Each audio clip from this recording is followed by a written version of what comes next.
bienvenue à ce deuxième débat dans le cadre de la campagne en vue de l'élection à la préfecture de la Gruyère. Deuxième parce qu'on a déjà eu un premier il y a 2 semaines, Ébullition, qui avait été organisé par Bulle Débat, si je ne me trompe, c'est ça. Et ce soir, donc, c'est à l'origine les comités des 5 partis qui participent à la course à la préfecture qui ont organisé ce débat. Et les organisateurs tiennent à remercier le conseil communal d'Auria qui a gracieusement mis à disposition la salle pour ce soir. On remercie aussi le concierge de la commune qui a beaucoup travaillé pour préparer cette soirée ici, pour aménager la salle, M. Philippe Savary. Je vous présente mon collègue de la Liberté qui va animer le débat avec moi, François Mauron, 52 ans, chef de la commune.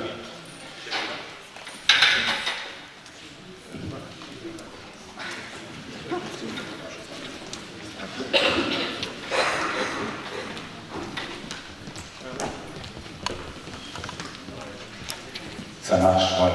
Dès qu'on dit le mot liberté dans la Gruyère, je crois que c'est ça. Donc François Mauron, 52 ans, chef de la rubrique locale à la Liberté. Bonsoir. Avec moi pour animer ce débat, Jean Baudet, 53 ans, journaliste à la Gruyère. Et ça ne fait pas d'effet sur le micro. La preuve. Les candidats qui débattent, donc nous avons, je vous présente d'abord M. Vincent Bosson, lieutenant préfet à la préfecture de la Gruyère. Il se présente sous les couleurs libérales radicales, il a 43 ans, marié, père de 3 enfants, avocat de formation et membre du conseil de l'Auria qui a également présidé. Bonsoir. Bonsoir. Également en course pour cette élection, Daniel Savary, du parti vert libéral, 52 ans, habitant Avry-Pompon, en couple et père de 2 enfants. À la ville, il est architecte et administrateur d'établissements publics. Il était conseiller communal à Ponton-Nogo lors de la précédente législature. Bonsoir. Bonsoir. Ensuite, Grégoire Koupski, du Parti Socialiste, 30 ans, avocat et député au Grand Conseil. Il a travaillé d'abord comme juriste au sein de la préfecture de la Sarine et collabore désormais au secrétariat d'État aux migrations à Berne en tant que chef de section suppléant. Et j'avais oublié de noter la dernière fois, j'ai de nouveau oublié de noter, mais c'est bien ça, vice-président du Parti Socialiste cantonal. Jean-Pierre Douta, 62 ans, marié, 3 enfants, maître ébéniste, chef de 2 entreprises familiales actives dans le bois. C'est trop long comme la dernière fois, quoi. Tous les engagements, enfin vous le savez, en engagement politique, il est conseiller communal de Gruyère depuis 1991, syndic depuis 2006, député depuis 2011. Il préside parmi de nombreuses associations et fondations, il préside notamment l'Union fribourgeoise du tourisme et est membre du comité de l'ARG, entre autres. Donc. Et enfin Gabriel Colli, 39 ans, membre de l'UDC, maître agriculteur, technico-commercial à l'Union des fédérations agricoles depuis 2007 et responsable du secteur pour la Suisse romande depuis 2019. En politique, il est conseiller communal de Corbière depuis 2013, syndic depuis 2016, député au Grand Conseil depuis 2011 et président de l'UDC de la Gruyère depuis 2017. C'est juste, j'ai rien oublié. Entre autres choses, bien sûr. Voilà. On va commencer différemment que la dernière fois. L'idée, c'était que, au début et à la fin du débat, chaque candidat tire une question dans un chapeau. Et puis là, il se trouve qu'une des questions du début est vache. Certains candidats au singulier à un autre poste électoral du canton s'est déjà cassé les dents à 2 reprises dessus. Donc, on s'est dit qu'on va faire un jeu. On a vu, François Mauron et moi, le panneau de basket, et on s'est dit qu'on va tirer au sort par le jeu du basket celui qui échappera à la question vache. Ou plutôt, le plus mauvais tireur de basket aura droit à la question vache. Voilà, je vous demande de nous rejoindre sous le panier de basket. Ça ira très vite. Et l'un après l'autre, essayez de tirer... Pardon. J'ai dans ma poche. Alors, à peu près plus là. Mettez plutôt la raquette pour ramasser le ballon si jamais elle est ratée. Voilà. Vous pouvez encourager votre groupe si jamais. Vous retenez un. En fait, c'est le dernier qui. Bravo. Il a la question vache. Voilà, Vincent Bosson. C'est vrai qu'on a pas eu beaucoup de questions sur le sport la dernière fois, donc on s'est dit qu'on va... Bon, si vous pouvez éviter de faire ça à 1h30, parce qu'on a 1h30 à disposition. Voilà, bravo. Il reste 3 candidats. On continue, tant qu'il n'y en a pas un qui a... Il en reste encore 3 à faire passer, voilà. Vous pouvez vous approcher pour qu'on aille plus vite. Ouais, bravo. Alors, ça reste souvent entre Gabi, Colli et Grégoire Koulski. Alors, la question vache, merci. Vous pouvez rejoindre vos places. Merci de vous être prestés à cette petite plaisanterie. La question vache. Je peux un peu de les candidats, c'est totalement imprévu. Imaginez le stress de l'heure quand même de participer à un débat et on fait faire des petites revues. Franchement, ils ont tout notre respect pour cet exercice. Merci beaucoup, messieurs. Voilà, Gabi a la question vache. Je vous laisse prendre. Voilà. Et après, on passe au sens à la fin. Il n'y aura plus de jeu. Voilà, alors, je vous laisse le temps de découvrir les questions. Et puis on passera à la question vache en dernier, comme ça il a le temps de se préparer. Voilà, alors on va commencer peut-être par Grégoire Koulski. Alors, j'ai eu la question, le dernier livre que vous avez lu. Alors, je suis en train de lire un livre sur la gastronomie de Bria Savard. C'est assez truculent. Est-ce qu'il y a des recettes politiques dedans? Alors, non, pas du tout, c'est intéressant. Ça reste très très culinaire. D'accord. Votre plat préféré, alors c'est quoi? Pardon? Votre plat préféré, vous aimez bien manger? La fondue, vous n'avez pas le droit de dire. Non, ça c'est cool. Je dirais un bon plat de chasse, c'est la saison. On passe peut-être à Jean-Pierre Houtin. Un défaut inavouable. Je dirais la procrastination. Vincent Bosson. Alors, si vous aviez à nouveau 20 ans, que changeriez-vous dans votre vie? Alors, moi, le jour de mes 20 ans, j'ai une anecdote assez incroyable, c'est que j'étais à l'école de Cru, et je m'étais cru intouchable ce jour-là, et je m'étais permis certaines libertés avec mon caporal, ce qui fait que j'avais fini la journée et la nuit de mes 20 ans au Youf, prison militaire. Je sais maintenant de quoi je parle, mais à part ça, sinon je ne changerais rien. Daniel Savard. La chanson qui vous met Le micro. J'ai oublié de vous dire, l'émission, le débat est enregistré, il sera sur le fil Facebook en fin dès demain. La chanson qui vous met de bonne humeur. Bon, j'en ai beaucoup, enfin il y en a plusieurs. La musique en général, une particulière, en fait, c'est presque une code ça, parce que, voilà, je sais pas, après mon âme, ma sens, voilà. Voilà, je viens de Gabriel Colli. Je vous laisse lire la question. C'est intéressant de commencer par du sport, puis de donner une truc au moins sportif du truc. L'ordre des sommets de la chaîne des vanilles depuis le Nord. Donc, ça commence par Tu commences où à la Vera, oui. les vanilles, Gabi. Un peu plus haut quand même. Je sais pas. Non, j'en ai aucune idée. Je comprends la Nord, je connais des crimes, alors l'ordre, j'en ai strictement. Mais ça commence. Expliquez à la limite ce que vous voulez dire, quoi. L'ordre de la chaîne des vanilles depuis le Nord. Ça commence par quoi? Une montagne, première montagne qui commence par.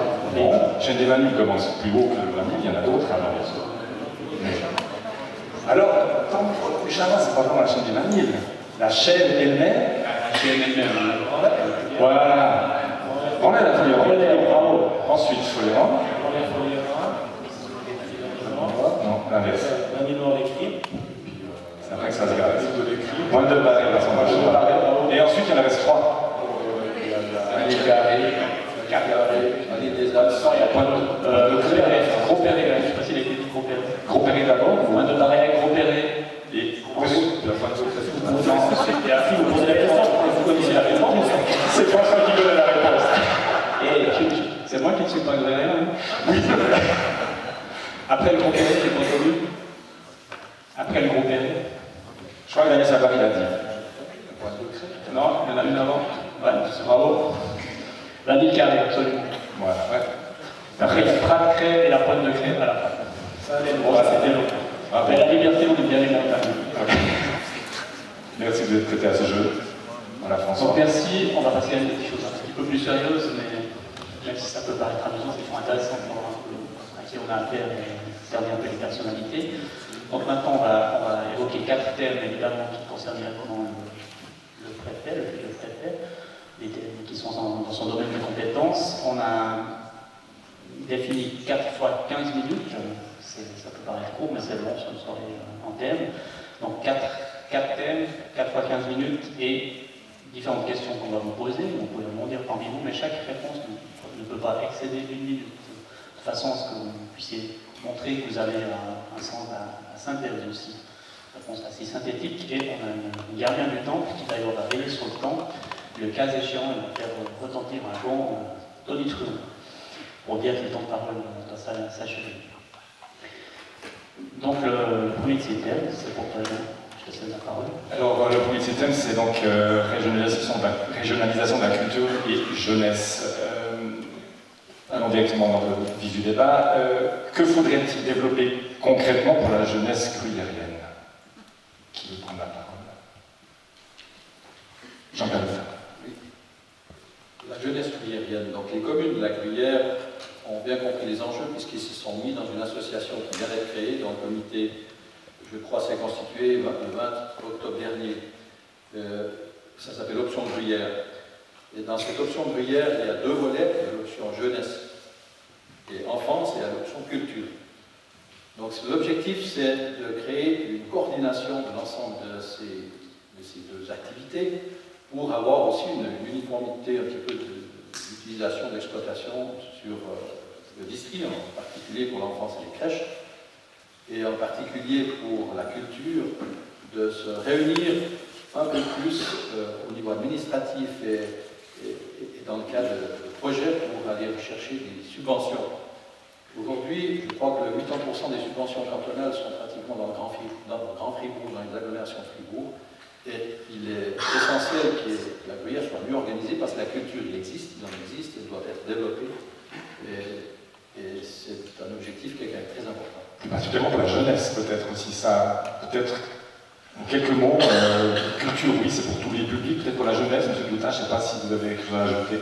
On vous redonne 30 secondes. Alors, la jeunesse de ce coin de pays est magnifique, elle a besoin d'aide, elle sort aussi d'une situation compliquée avec le coronavirus. Je pense qu'elle peut être appuyée par des structures ou par des animations, des objectifs qui la rendent un petit peu, je dirais, attractive. Et voilà quoi. On doit être beaucoup plus proche de notre jeunesse parce que c'est la jeunesse. Quand on s'en occupe, c'est la jeunesse qui demain sera notre place. Dans la question, il y avait concrètement, parce qu'il y a un administratif, j'ai entendu l'association, j'ai entendu subvention, mais concrètement, qu'est-ce qu'on fait pour les jeunes aujourd'hui en prière? Qu'est-ce qu'on peut faire? Vous avez dit Covid, effectivement, on s'est trouvé. Quelqu'un a des pistes un peu concrètes à nous soumettre? C'est comme si. Oui, donc moi je pense que déjà, pas tous les enfants partent sur un pied d'égalité. Il y a beaucoup d'enfants qui n'ont pas la chance d'avoir un encadrement, que ce soit des parents, que ce soit aussi parascolaire qui soit efficace. Donc là, je pense qu'il faut qu'il y ait des structures comme Centranime à Bulle qui puissent être subventionnées encore, on va dire, plus importantes, dans la mesure où c'est un véritable encadrement qui soit après l'école, qui permette aux gens qui n'ont pas la chance d'avoir une famille qui encadre véritablement d'être présente. Et puis l'autre chose, c'est que je pense qu'il y a un grand projet à mener, c'est favoriser le bénévolat chez les jeunes. On voit dans les sociétés, en tout cas dans lesquelles je fais partie, c'est toujours plus difficile à avoir des jeunes, à faire en sorte qu'ils viennent soit tous les entraînements ou aux répétitions selon le domaine dans lequel ils sont. Et je pense qu'il faudrait mettre sur pied une semaine de l'engagement pour pouvoir les sensibiliser au bénévolat. Monsieur Savary. Oui, alors je remercie Jean-Pierre d'avoir fait une description assez correcte du projet de l'association, c'est le projet maintenant Option Gruyère. Ce qui est un peu dommage dans cette association, c'est que pour le moment, tout est perfectible, on parle de subventions pour les structures professionnelles. On parle par exemple dans les villages, il y a pas mal d'associations, de bénévolat, de petites sociétés qui n'auront pas droit aux subventions parce que c'est des structures qui ne sont pas professionnelles. Là, je pense qu'Option Gruyère doit aussi aller vers les régions, vers les villages, pour aussi aider ces structures-là. On parle de la jeunesse en ville, mais il ne faut pas oublier aussi qu'il y a la jeunesse en campagne, il y a peut-être moins de loisirs à la campagne, donc ces associations ont un rôle très important pour ces jeunes-là. Au niveau de la jeunesse, je pense qu'il faut aussi encourager ces initiatives privées. Donc on parle toujours d'associations, des choses qui sont peut-être semi-étatiques pour une certaine manière, mais il y a aussi pas mal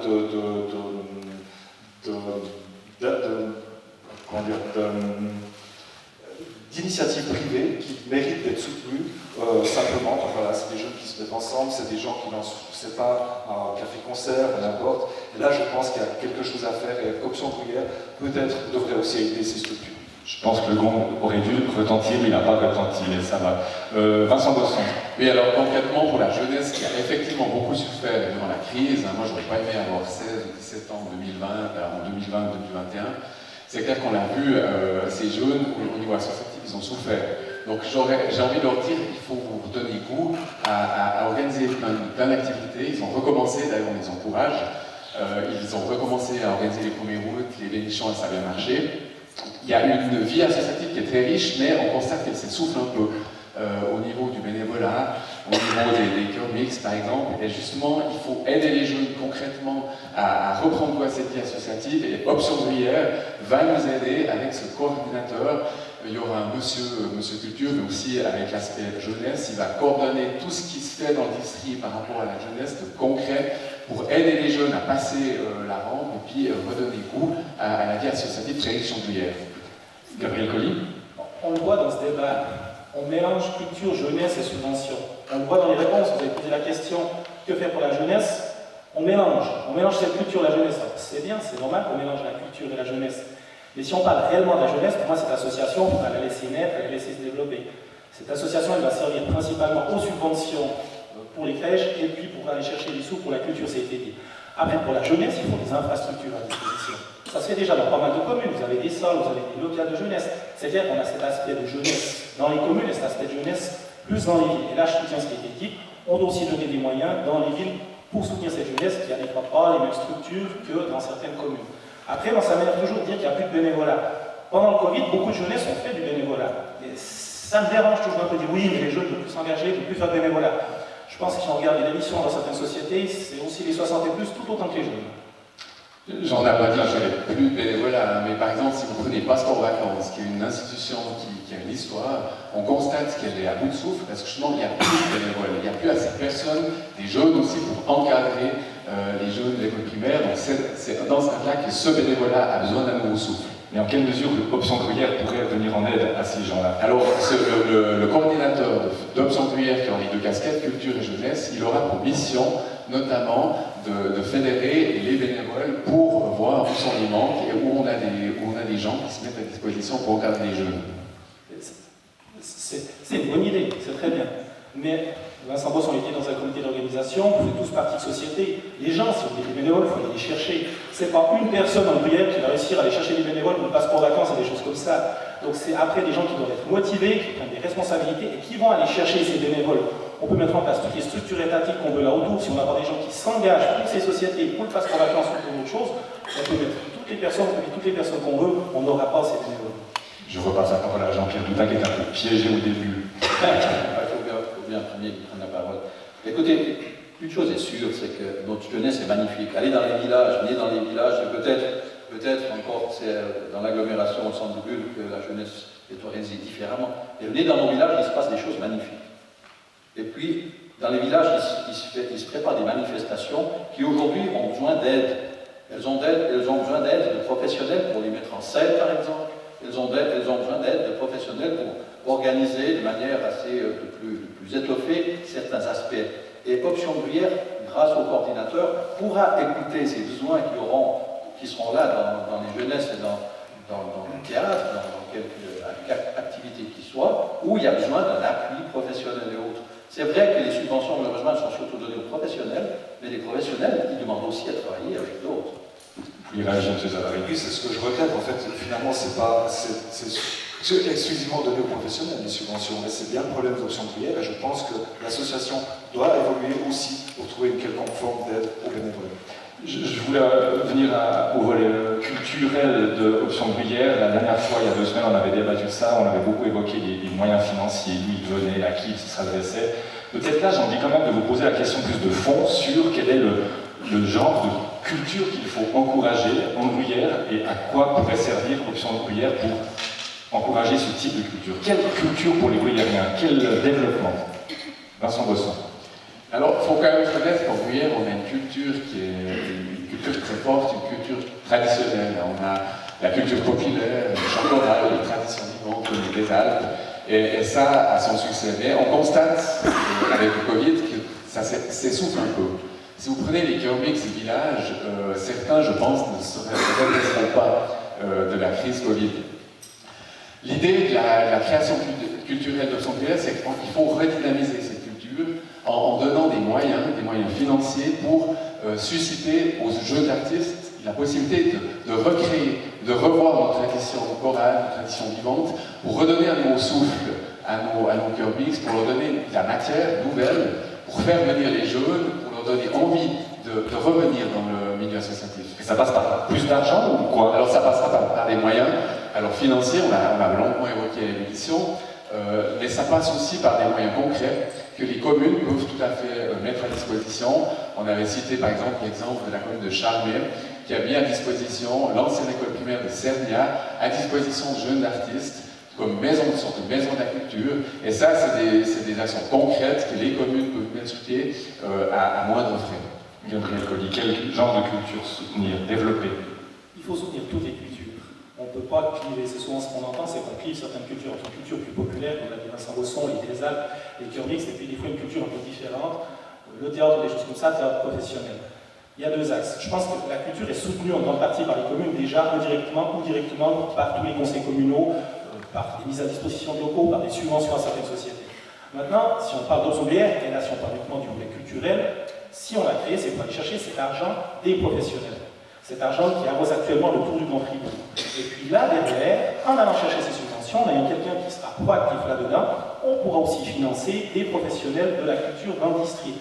Mais pour moi, il ne faut pas opposer ces deux cultures. Par contre, c'est illusoire de penser qu'une seule personne pour aussi aller chercher des subventions dans le Grand Fribourg, puis après aller s'occuper de tous les Kermix, de toutes les communes, en disant mais là on met quelque chose, là on met quelque chose. On doit avoir un projet d'ensemble, mais on ne doit pas faire de l'arrosage non plus. Ce qu'il faut voir, c'est que les professionnels de la culture ont vraiment souffert, mais vraiment comme personne durant cette crise. Automatiquement, quasiment tout s'est arrêté pour eux aussi, et puis ils ont tous tendance à fuir le sud fribourgeois pour aller dans le Grand Fribourg, où il y a beaucoup plus de subventions, il y a quasiment 60 francs par habitant qui est mis pour la culture dans le Grand Fribourg, alors qu'en Gruyère, on arrive à peine à 20 francs. Donc c'est déjà très modeste qu'on met là, mais là, il nous faut encourager la création déjà pour les artistes qui sont là, ces gens qui vivent de la culture tous les jours, que ce soit du théâtre, que ce soit des chœurs, que ce soit d'autres formes artistiques. Et ça, je crois qu'il y a un premier côté. Et puis l'autre côté, c'est aussi faire des projets avec les jeunes. Et si on parlait d'encourager les jeunes à s'investir dans les associations, mais je crois qu'on peut aussi créer, via les écoles, des projets de théâtre avec un metteur en scène professionnel qui vient créer quelque chose avec les jeunes. Et je crois que là, on peut vraiment investir pour pouvoir aussi donner goût à la culture en mêlant à la fois des amateurs, mais avec une structure professionnelle. Monsieur Saval. Oui, je pense effectivement qu'on peut aider les jeunes, les encourager par des structures professionnelles. Je pense aussi que les communes ont un grand rôle à jouer, parce qu'Option Bruyère peut être une certaine partie de sa cible. On est dans les structures professionnelles, il y a tout ce qui se passe au niveau bénévole, au niveau des communes, au niveau local, avec les associations.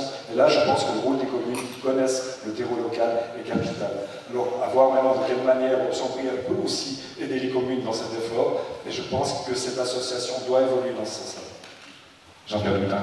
Oui, on se focalise sur Option Bruyère, ce qui est juste. J'ai dit tout à l'heure, toutes les communes de la Gruyère ont accepté les législatives de créer Option Bruyère. Donc tout le monde est conscient qu'il y a un besoin d'accompagnement, de coordination.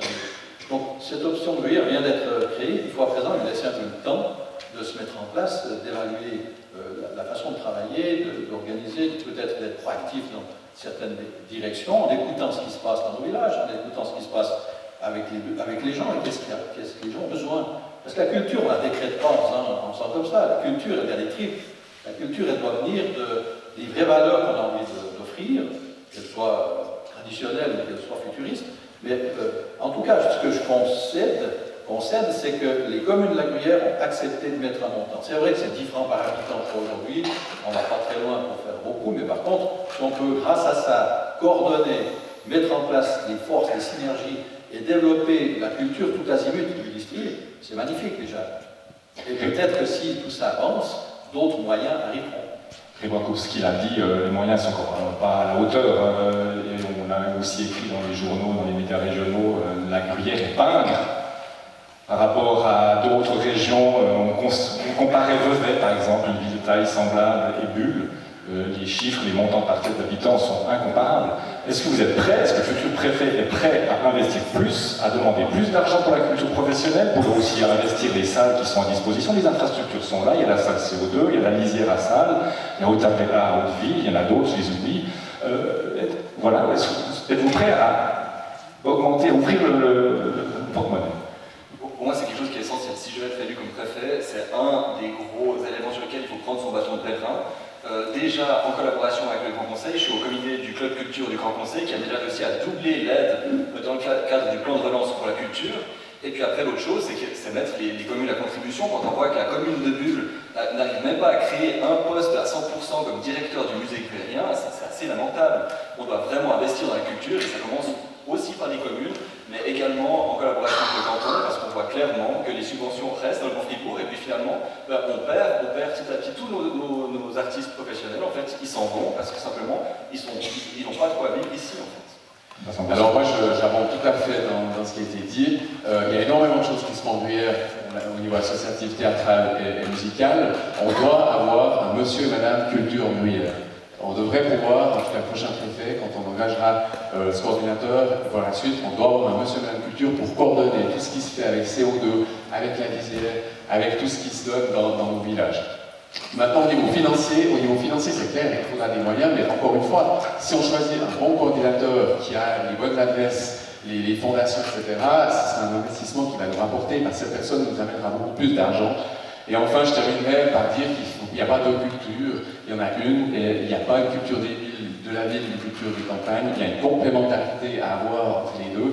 Les Bullois vont l'air des Alpes à Charmey et les gens de la Jeune à CO2, et le prochain préfet devra effectivement jouer ce rôle de garantir l'équilibre entre la ville et la campagne. Jean-Pierre Doutin. Oui, on entre dans un problème qu'on va trouver régulièrement ce soir, c'est finalement le financement. Si on avait beaucoup d'argent, si on avait assez d'argent, on parlerait certainement autrement. Mais moi, je vais arriver avec une proposition, si je suis élu préfet, j'ai appelé Gruyère Unie. Vous savez, jusqu'à présent, la Gruyère a investi dans des montants importants, dans des investissements d'intérêt général qui sont considérés. Et moi, j'estime que la Gruyère a même été plus loin, puisqu'aujourd'hui, elle paye les déficits de certaines exploitations. Je pense aux piscines à patinage. Et demain, la Gruyère, si on estime que la jeunesse, la culture est un enjeu gruyérien majeur régional, la Gruyère doit dégager des moyens pour aider ses coûts et ses charges d'exploitation. Sans peut-être les aider sur une durée indéterminée, mais si on veut que demain, cette culture débouche sur quelque chose, ça ne suffira pas d'engager un coordinateur et d'essayer d'aller chercher des fonds. Il faudra mettre une équipe dynamique et professionnelle qui va avancer avec ces sujets et surtout où les communes doivent jouer un jeu financier. J'y reviendrai tout à l'heure dans d'autres aspects, mais je pense que là, on doit avancer avec cet aspect. Gabriel Colli veut prendre la parole. Premièrement, sur l'association qui a été créée. Il faut être clair, toutes les communes ont accepté, principalement par rapport à l'uniformisation des subventions pour la garde des enfants. Donc dire tout avait accepté, si vous avez suivi quelques assemblées communales, c'était principalement ça qui a été vendu par les conseils communaux. Donc de dire demain on va augmenter, c'est pas le préfet qui va essayer d'augmenter, c'est les assemblées communales ou les conseils généraux. Donc le préfet pourra peut-être proposer, je ne suis pas tout à fait sûr que ça passe comme ça quand on voit les charges, on va certainement en parler après qui vont arriver. Ou Jean-Pierre Doutin, c'est qu'à un moment, si on veut décider, on va mettre des moyens. Mais la question de ces moyens, elle sera difficile à faire passer dans certaines communes où les budgets sont de plus en plus serrés. Daniel Sadari. Moi, je vais être pragmatique, en fait. C'est bien de faire des projets, des promesses, peut-être. Mais je pense qu'on entendait tout à l'heure pouvoir vivre de la culture en Gruyère. ça va être compliqué. Il y a 57 000 habitants en Gruyère, c'est même pas un quartier de Zurich, c'est tout petit finalement la Gruyère. Donc c'est compliqué d'être un professionnel de la culture et de pouvoir vivre de ça en Gruyère. Je pense qu'il faut être pragmatique, je pense qu'il faut commencer avec les moyens qu'on a. On en a quelques-uns à l'option Gruyère, on a aussi des forces vives dans ce district. On a les communes, il faudra convaincre les assemblées de communes, et je pense qu'à chaque projet, à chaque initiative, on doit être derrière cette initiative en tant que politique, en tant que conseil communal, en tant que citoyen, et on doit partir de cette base-là, et finalement on trouvera des financements, on trouvera des solutions, et petit à petit cette culture va se construire, non seulement avec les professionnels, mais également avec tous les gens qui participent bénévolement. Le prochain thème, François. Voilà, c'est pour le volet culturel. Je vais parler un peu plus fort, je crois que vous ne m'entendez pas, c'est mieux comme ça. On va parler maintenant des institutions. Donc on sait, c'est d'ailleurs pas propre à la Gruyère, que les exécutifs communaux s'essoufflent, et souvent après quelques mois seulement, même après le renouvellement des autorités, il y a déjà des démissions. Et déjà des cas de démission annoncés au sein de l'exécutif gruyérien. Donc finalement, quelle solution, selon les candidats que vous êtes à la préfecture, pour pallier le manque d'intérêt pour la politique communale? Qui souhaite s'exprimer en premier sur ce sujet? Comment redynamiser la politique locale? M. Kulski? Moi je pense déjà ça commence par les jeunes, parce qu'il y a un taux d'abstentionnisme qui est juste complètement fou chez les jeunes, qui parmi les enfants des gens qui sont là vont voter, malheureusement il n'y en a pas 1 sur 2. Et je crois qu'on va commencer par l'école, et il doit y avoir une vraie sensibilisation de la politique et des enjeux politiques et de la chance qu'on a de pouvoir voter, de pouvoir participer activement et de se présenter pour les jeunes. Et ça je crois que c'est fait seulement à moitié, que ce soit dans les écoles professionnelles, que ce soit dans les collèges, que ce soit à l'école de commerce, etc. Et je crois que là, on avait lancé à l'époque avec Giro de tous les partis un projet SAS Débat, de faire des débats dans les collèges. Et ça, on voit, quand il y a une structure comme celle-ci, en fait, ça fonctionne, les gens, ils participent et ils ont envie, et ils prennent goût au débat. Mais ça, je crois qu'il faut vraiment maintenant donner un vrai coup à ce genre de mesures pour pouvoir motiver les jeunes à s'engager. Mais concrètement, ça veut dire quoi, ça, motiver les jeunes à l'école? C'est faire des débats une fois par mois, à midi, durant la pause de midi, sur un sujet d'actualité, un sujet qui les touche, des sujets qu'eux-mêmes peuvent définir, et c'est comme ça qu'en fait, et quand on l'a lancé au collège et à l'école professionnelle, ça marche, les auditoires sont pleins, on voit que ça fonctionne. Monsieur Bosson? Oui, alors effectivement, on constate que les élus s'essoufflent, mais pourquoi ils s'essoufflent? Si je prends Gruyère, il y a 7 associations intercommunales. Donc vous imaginez, quand vous avez votre ménage communal, vous devez encore vous répartir et puis aller passer les soirées dans des associations intercommunales, il y a une explosion de la technicité des dossiers, les services techniques des communes prennent de plus en plus d'importance, et forcément les gens, quand ils se noient, un conseil communal qui arrive et puis qui voit tout ça et il a tendance à s'essouffler, à se noyer, je pense qu'on doit lui donner, pour le motiver, une réelle autonomie. Il faut, et puis ça c'est tout le débat sur la gouvernance, il faut qu'on repense fondamentalement notre manière de fonctionner, de gouverner, pour que les gens, quand ils viennent le lundi soir au conseil, ils aient une réelle autonomie, une réelle action concrète à gérer de manière directe et pas seulement de manière indirecte avec les associations. Mais ça, c'est un plaidoyer pour des communes plus grandes alors? Alors c'est un plaidoyer, alors de toute façon on va y venir sur la commune unique. La commune unique, j'ai toujours dit, c'est une façon parmi d'autres de résoudre le problème. Pour moi, la commune unique, c'est une façon de réfléchir à qu'est-ce qu'on veut garder au niveau local, qu'est-ce qui fait sens garder la proximité et déléguer de manière un peu plus formelle, institutionnelle, tout ce qui est déjà délégué à un étage supérieur. Mais c'est une variante parmi plein d'autres et je pense qu'on aura l'occasion de discuter sur les autres variantes plus tard.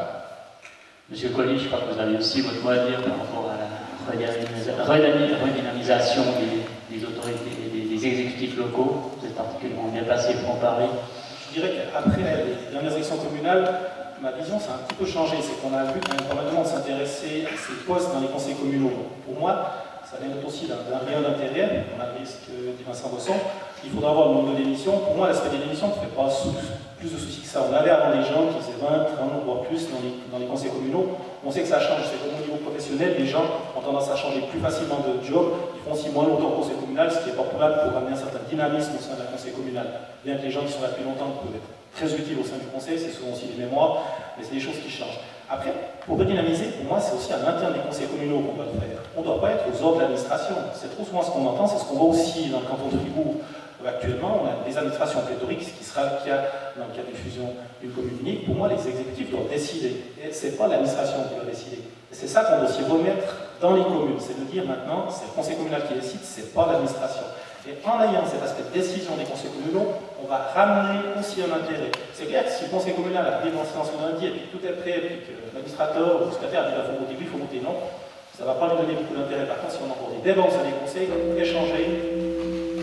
Je me permets juste de dire par rapport aux démissions, il y a eu 2/3 des démissions en 2016-2021.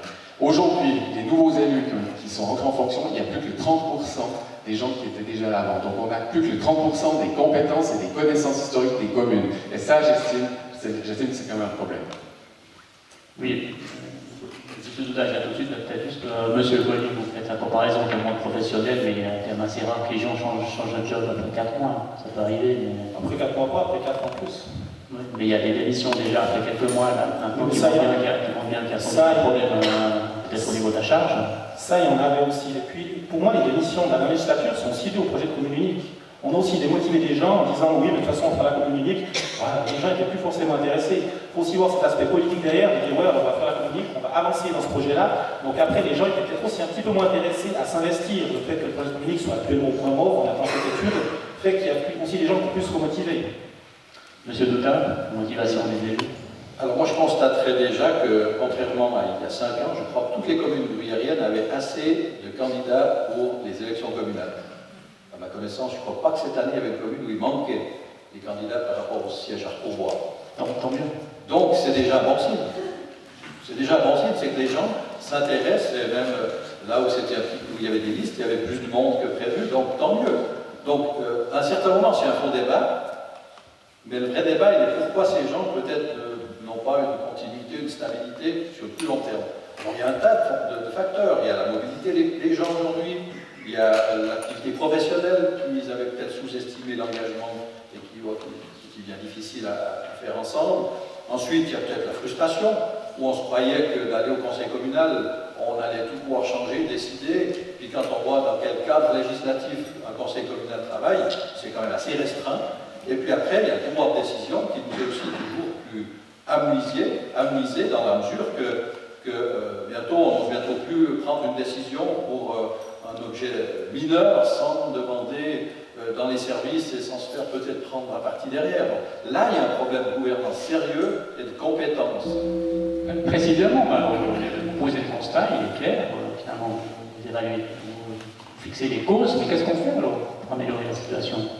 Alors, pour améliorer la situation, moi je pense qu'il faut revoir peut-être les compétences d'un conseil communal, il faut peut-être reconsidérer et arrêter de lui mettre trop de bâtons dans les roues pour faire des choses simples, au moins locales, qui puissent avoir la compétence de décision, et puis c'est certainement une répartition de vos tâches. Aujourd'hui, imaginez-vous, dans l'aménagement du territoire, on y reviendra, mais on dit que l'aménagement du territoire est une affaire locale des communes, je peux vous dire qu'il n'y a que l'article qui dit ça. Tout le reste, on a tout le boulot, on a toutes les tracasseries, on doit payer les factures, et puis derrière, c'est quand même pas nous qui décidons.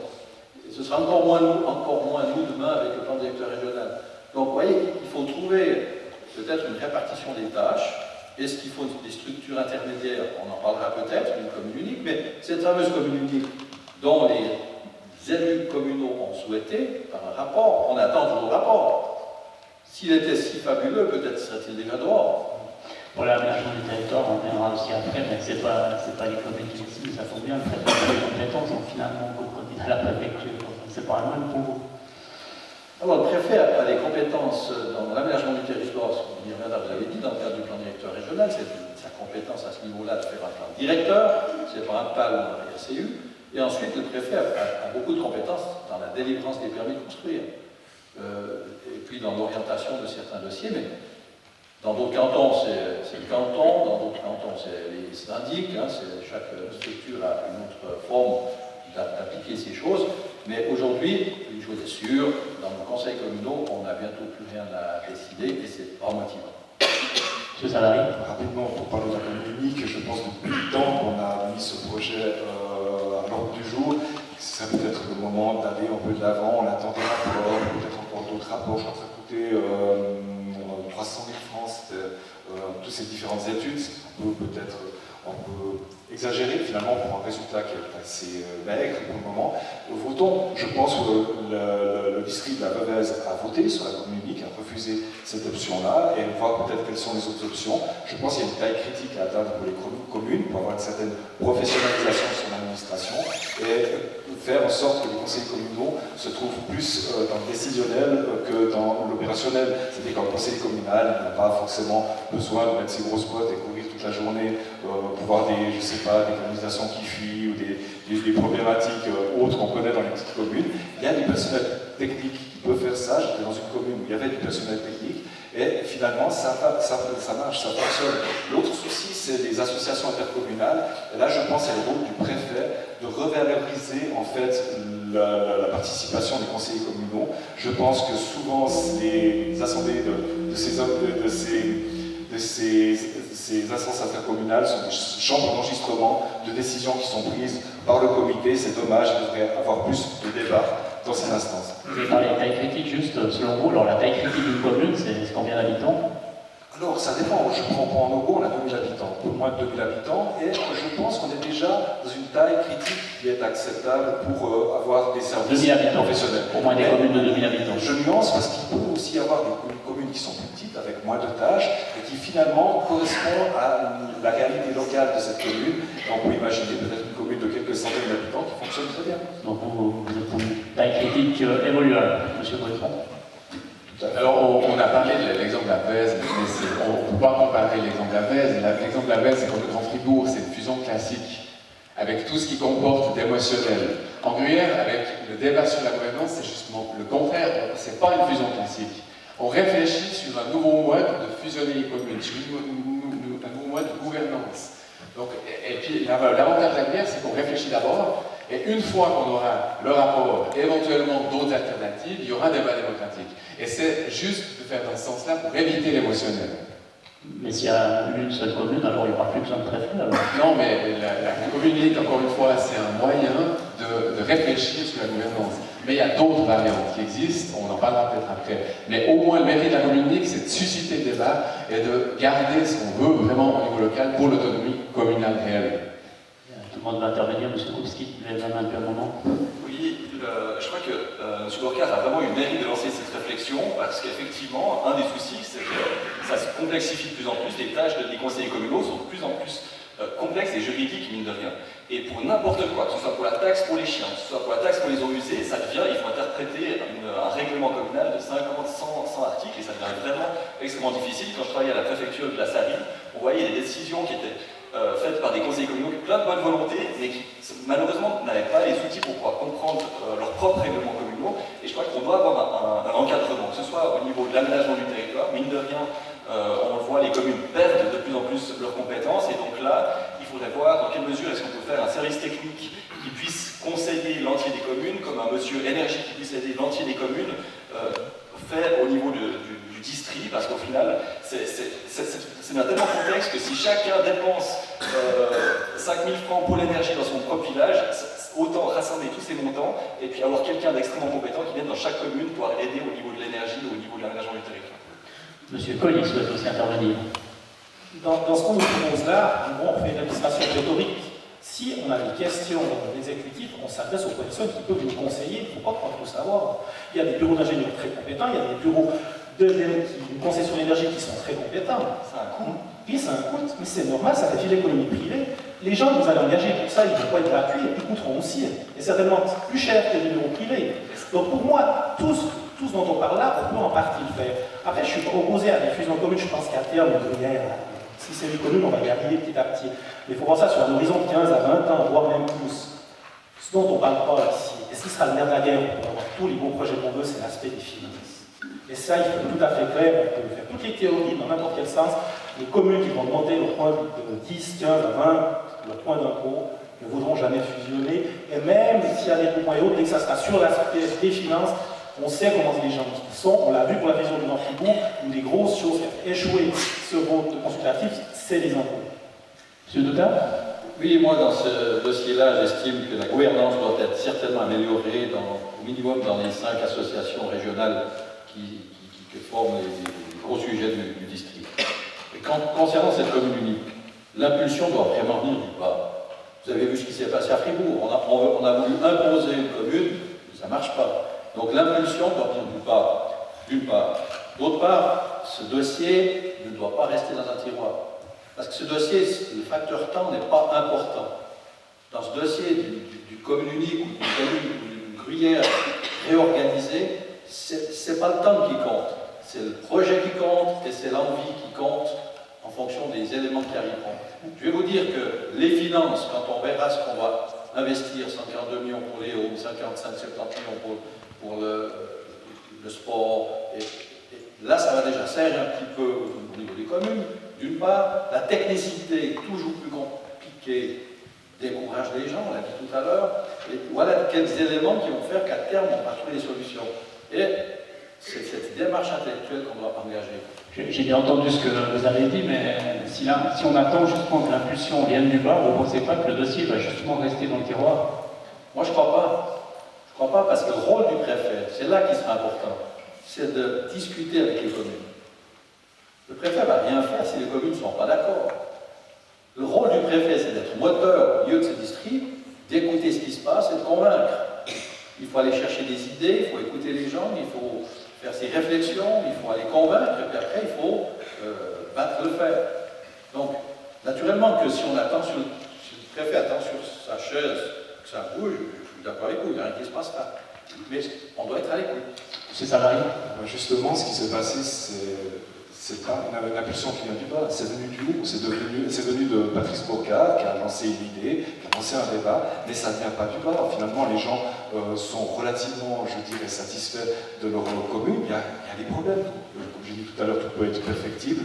Je pense qu'on peut aussi pallier au problème de désistement de certains conseillers communaux. Je pense que les dernières votations, élections, on a eu assez de candidats. Mais voilà, donc là, actuellement, c'est ce que je regrette avec la commune unique, c'est vraiment venu d'en haut. Et c'est pas une impulsion qui vient du bas. Je pense qu'une fusion doit venir des communes elles-mêmes.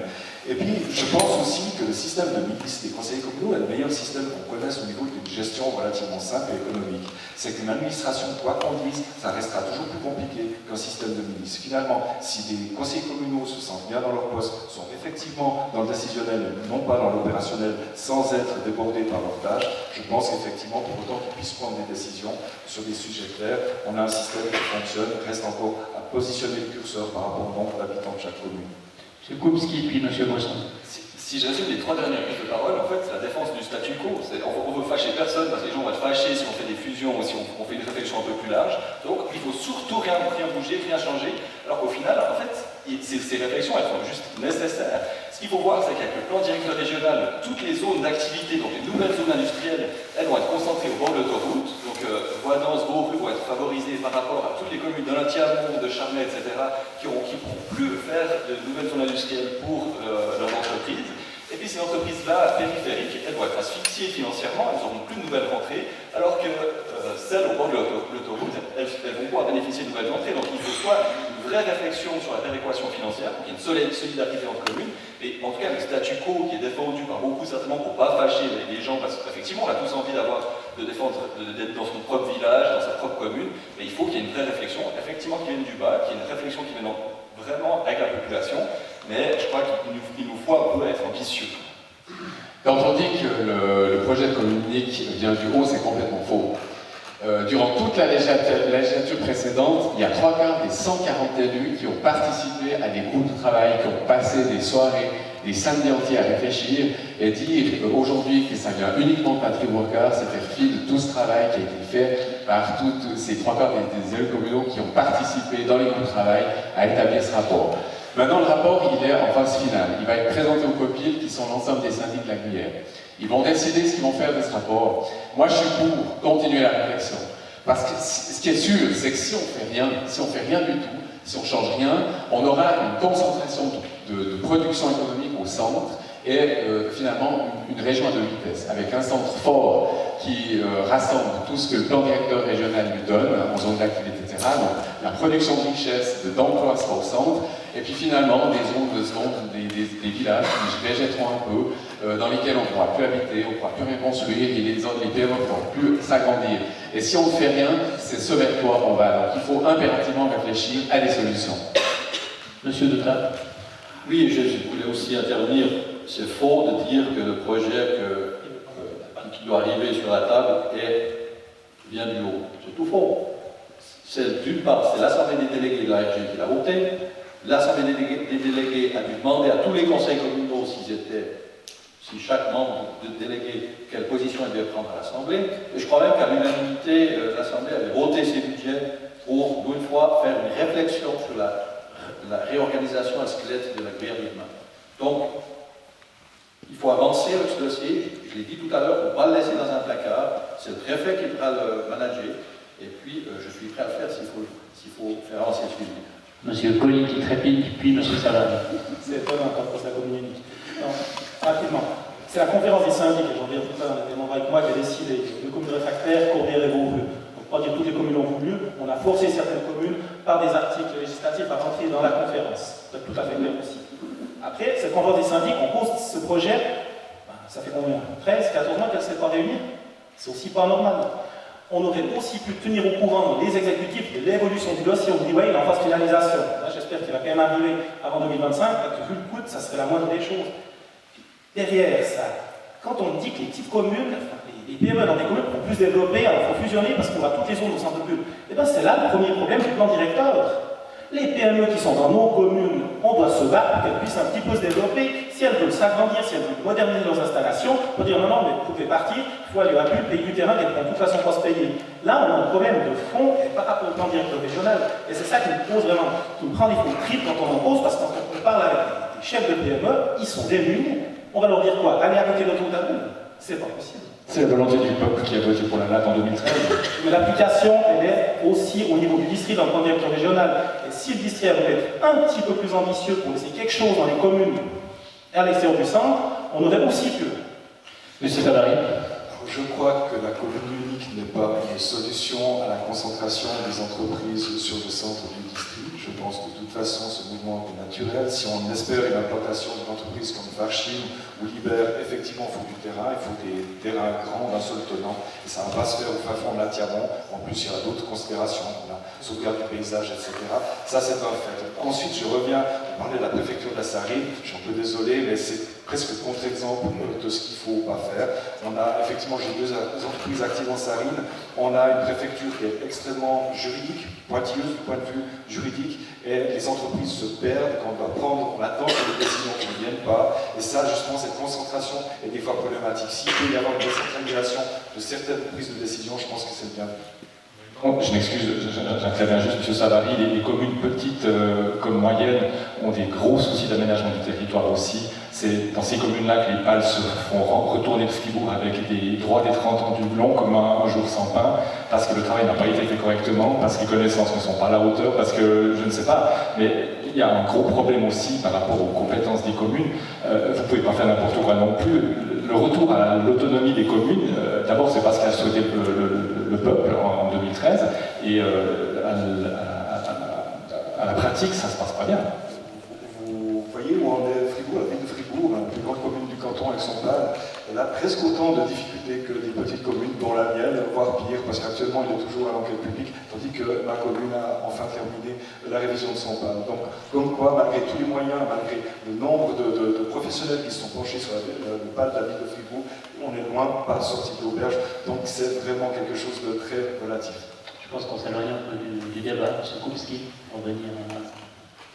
Non, il y a quelque chose qui est essentiel, et par rapport à ce qu'a dit mon collègue Colli, c'est qu'il faut qu'on ait une vraie direction dans laquelle aller avec le plan directeur régional, et ça, on va dans le bon sens, dans le sens où on veut protéger nos paysages en Gruyère, on a la chance d'avoir des paysages fantastiques, on veut protéger nos pâturages et nos zones agricoles. À ce moment-là, il faut concentrer les zones d'activité proches des lieux de mobilité, proches de l'autoroute, et ça, je crois que c'est cohérent. Donc pour moi, c'est cohérent d'avoir ces zones d'activité tout proches pour aussi éviter les camions. Vous voulez avoir des camions chez vous qui font 1000 trajets dans les quartiers de village, ça n'a pas de sens. Donc ça, à mon sens, c'est logique de les concentrer plutôt vers le centre, mais il faut une vraie réflexion sur le financement derrière pour que ça puisse profiter à l'ensemble des communes, pas que ça soit comme en Sarine avec Villars-sur-Glane qui chope tout l'argent, puis derrière, il n'y a rien qui suit pour les autres communes. Puis je crois que pour moi, c'est un symbole fort de dire, non, nos pâturages, nos zones agricoles, on arrête de les grignoter, on limite ça, et puis je crois que c'est un symbole fort qu'il nous faut donner aujourd'hui.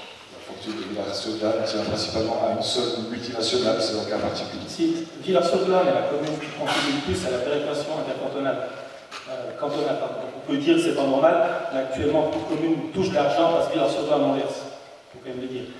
Je ne parle pas de faire des usines dans les communes, je parle d'une lettrière qui veut se faire dans une commune où on n'a pas 1 mètre carré. Alors on va dire aux paysans, c'est pratique de venir couler à bulle puis on en fait une centralisée. C'est ce genre de choses-là que l'acte nous bloque.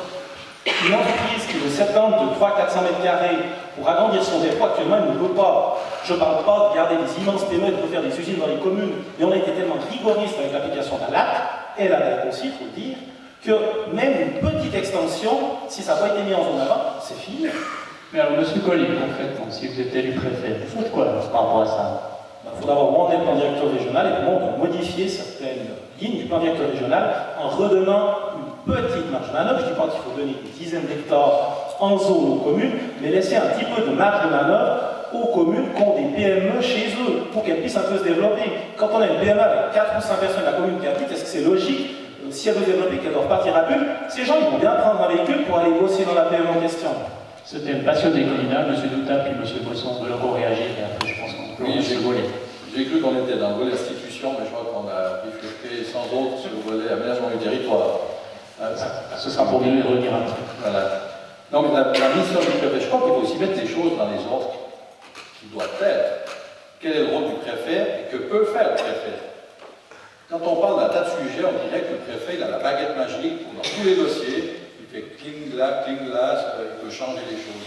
Le préfet est un employé d'État qui doit appliquer les règles de l'État, a priori. Et ensuite, très bien, effectivement.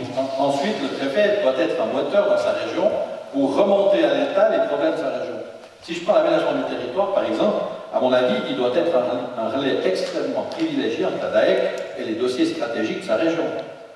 Ça, pour moi, ça paraît évident.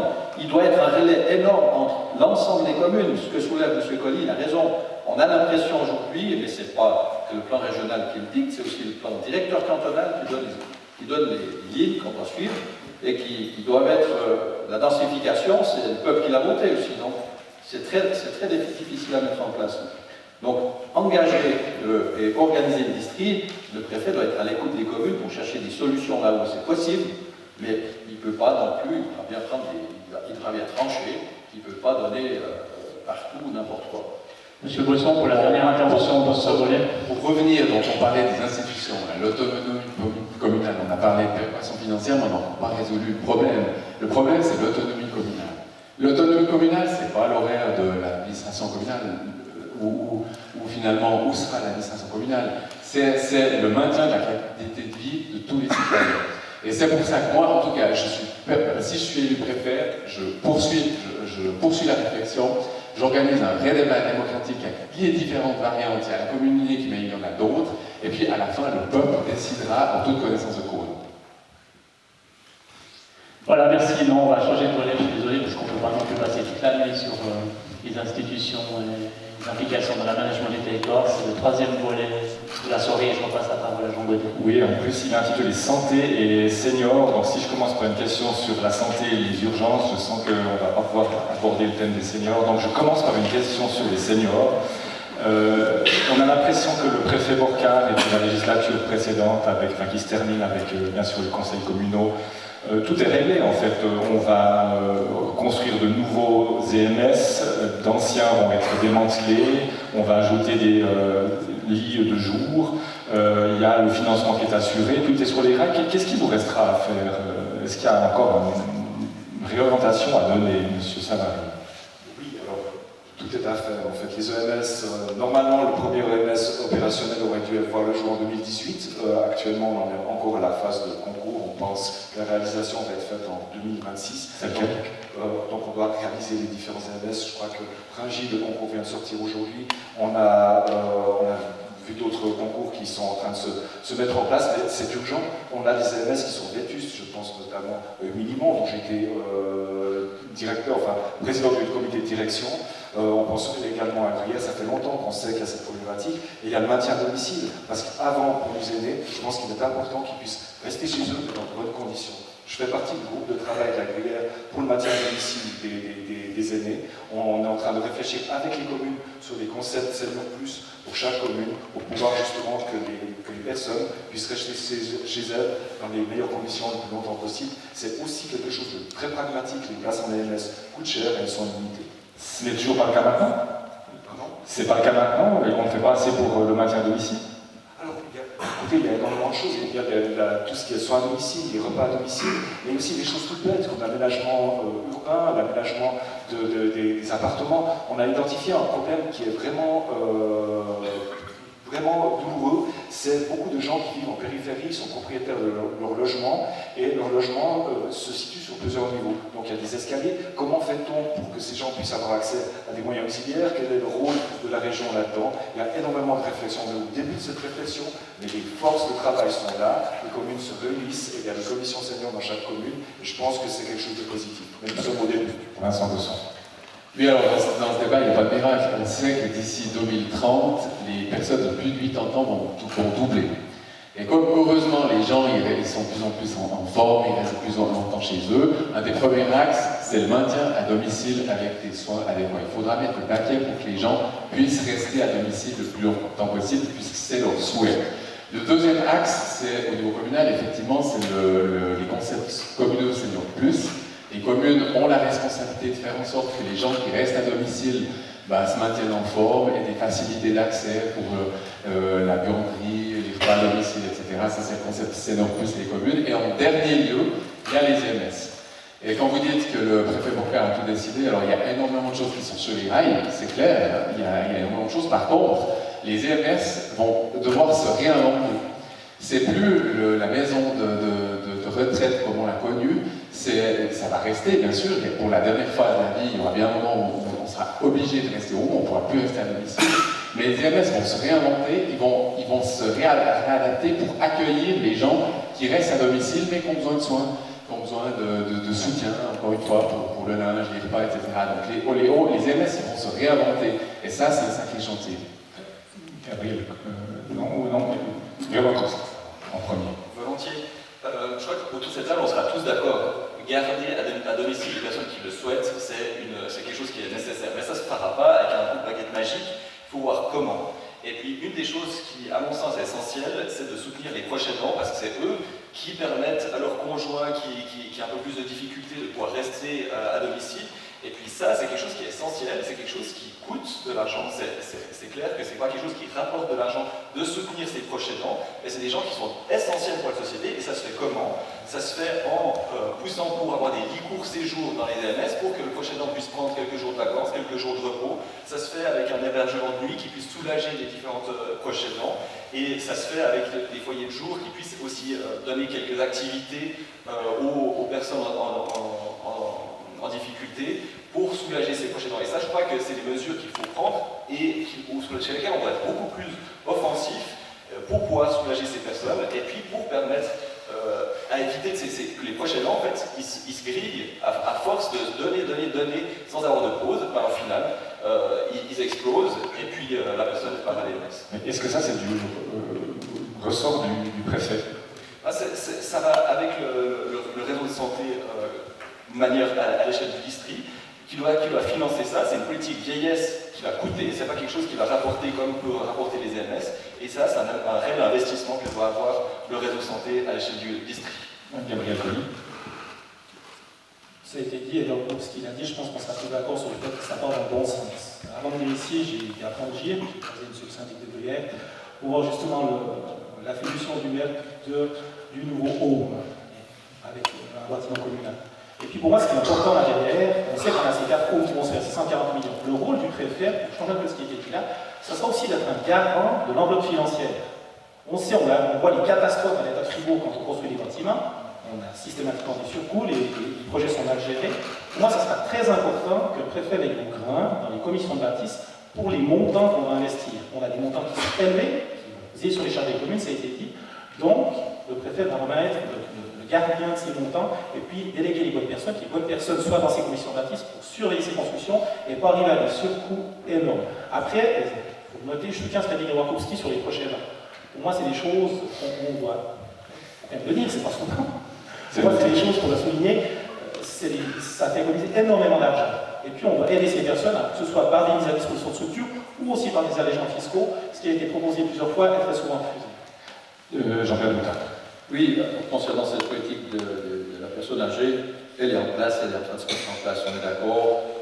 Je présente sur une question de programme, de priorisation, mais la personne âgée, on sait qu'elle va doubler d'ici 30 ans, on aura moins de lits, donc il y a un enjeu intermédiaire qui est majeur, c'est toutes les structures intermédiaires. Donc entre l'IMS qui sera ou on sera de plus en plus grabataire, entre deux, il faut qu'il y ait des structures intermédiaires. Ces structures intermédiaires aujourd'hui ne sont pas financées par l'État ou les régions. Donc le préfet devra aussi ici trouver, faire avec son bâton de pèlerin, aller chercher des solutions, proposer des solutions pour financer, voire pour trouver des investisseurs pour ces bâtiments intermédiaires qui vont permettre à nos anciens de passer ces caps. On va quand même passer peut-être un peu plus vite sur ce thème-là pour rattraper un petit peu le temps, mais je vais quand même poser une question sur la santé, la prise en charge des urgences. On a déjà fait le débat la dernière fois, on va peut-être pas le refaire directement de la même manière, mais là j'ai quand même envie de poser la question de fond. Il y a une initiative qui est en cours. Les candidats au Conseil d'État se sont largement prononcés là-dessus. Beaucoup ont quand même dit des choses assez claires, notamment le fait qu'on peut bien vouloir des urgences, on ne les aura pas. Parce qu'il n'y a pas l'argent, les gens ne veulent pas payer plus cher leurs assurances, leur caisse maladie, et aussi le canton n'est pas prêt nécessairement à débourser sa bourse, et surtout, on n'a pas de personnel. Est-ce que c'est pas mentir? Je m'adresse exactement à David Savary pour l'instant, bien sûr, vous aurez bien compris, c'est pour lancer le débat. Est-ce que c'est pas mentir aux gens de leur dire qu'on va faire une pétition pour avoir des urgences 24 heures sur 24 en Gruyère? Je vais répondre en chef d'entreprise. En fait, ce qu'on est en train de vivre avec l'hôpital fribourgeois, c'est un manque chronique de financement dès le départ. Donc on essaye de chercher un optimum au niveau des prestations et de ce que ça coûte. Et au fur et à mesure qu'on démantèle les prestations, les gens vont voir ailleurs, c'est-à-dire qu'ils vont voir hors canton. Et c'est simplement du chiffre d'affaires, si on parle de manière crue, que l'hôpital, l'HFR perd. Et au fur et à mesure qu'il perd son chiffre d'affaires, tout démantèle ses prestations. C'est un cercle vicieux. On est actuellement des soins hors canton, c'est le chiffre de 2020 à 97 millions. On était à 20 millions avant la réorganisation tarifaire de 2012. Et c'est quelque chose qui est en train de s'installer. Et finalement, on accepte petit à petit de démanteler les prestations pour les réunir sur un seul site, sur Fribourg, qui actuellement n'a pas la taille critique pour recevoir l'ensemble du canton. Le nouvel hôpital, on espère, à horizon 10 ou 15 ans, n'est pas encore là. Et actuellement, dans les régions, c'est pas une succession de cabinets médicaux qui vont remplacer un hôpital, qu'on le veuille ou pas. La question je pense que c'est dire des choses fausses aux gens. Autre chose, il y a les prestations d'intérêt général. Le canton de Fribourg pointe à la 17e position sur 22 cantons classés. On est parmi les plus mauvais de Suisse. J'ai quand même une question sur le personnel qui n'est pas là pour animer ces urgences partout. Il n'y a pas de personnel, l'HFR ne trouve pas le personnel nécessaire. C'est pas le seul hôpital qui a un problème de personnel, mais non, il faut rendre c'est un problème qui est général au niveau du pays, mais je pense qu'il faut se rendre compte qu'à Fribourg, il y a assez particulier aussi, on voit les urgences de Fribourg, on voit le personnel de l'HFR Fribourg, où on a des gens qui sont épuisés, parce qu'ils ont trop finalement de charges sur un seul site, et puis finalement, beaucoup de gens, l'HFR a perdu de son attractivité pour le personnel, et simplement, si on a une possibilité, peut-être à salaire égal, même à salaire moins, d'aller travailler dans un hôpital où les prestations, les conditions de travail sont meilleures, je pense que finalement, le personnel va voir ailleurs, et les difficultés de recrutement sont d'autant plus accrues dans le canton de Fribourg. Monsieur Kowski, je vous voyais hocher de la tête. Oui, je crois qu'au centre de la discussion doit être vraiment la sécurité des patients gruyériens, des patients gruyériens. Parce que si c'est pour avoir un ersatz d'urgence avec un seul médecin jeune sans expérience qui est là et puis qui en fait redirige simplement et puis qui appelle l'ambulance pour que les patients aillent directement à Fribourg, en fait c'est juste mentir à la population. Je crois que du moment où il n'y a pas un anesthésiste la nuit, du moment où il n'y a pas un plateau technique la nuit, en fait c'est pas des vraies urgences qu'il y aura à RIA. Donc il faut avoir conscience que des choses comme la chimio, comme les dialyses, elles doivent rester à RIA la journée. Si on a un centre de santé, et je crois que le centre de santé peut bénéficier de l'expérience des médecins régionaux qui connaissent les besoins nos besoins au niveau de la santé, qui sont en train de définir ce que va être le centre de santé à RIA et dans le sud fribourgeois, et je crois qu'il nous faut faire confiance dans ces spécialistes-là. par sécurité pour les patients grésiliens et grésiens. Je pense qu'un système d'ambulance qui est à sa limite de fonctionnement avec 3 véhicules la nuit pour 100 000 habitants, on a un vrai problème au niveau de la sécurité des patients dans le sud du canton, à rappeler que l'HFR a décidé de fermer les urgences du sud sans aucune concertation avec le service des ambulances, qui, je le rappelle aussi, est à charge de commune. Le problème fondamental du personnel, il est clair. En Saint-Gilles, ils avaient décidé de maintenir des urgences, ils ont été obligés d'y renoncer parce qu'il n'y avait pas le personnel. Et puis même quand on avait encore des urgences à RIA, ce n'était pas des vraies urgences, c'était des pseudo-urgences, avec des docteurs en première année qui nous accueillaient, et puis au final on finissait quand même en Fribourg.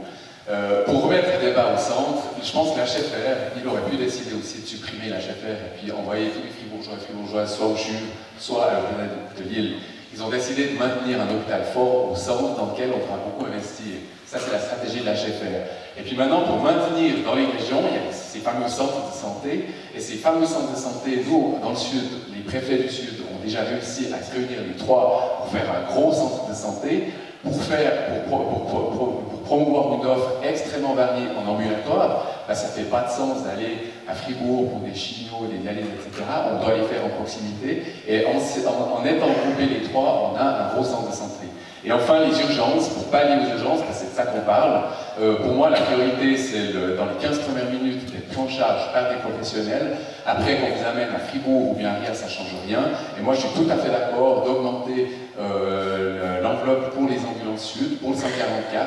C'est d'ailleurs le réflexe qu'on fait depuis plusieurs années. Quand vous avez un gros pépin, vous appelez le 144. Et c'est dès que vous êtes pris en charge par des professionnels, après, on vous amène à Fribourg, ça va très bien.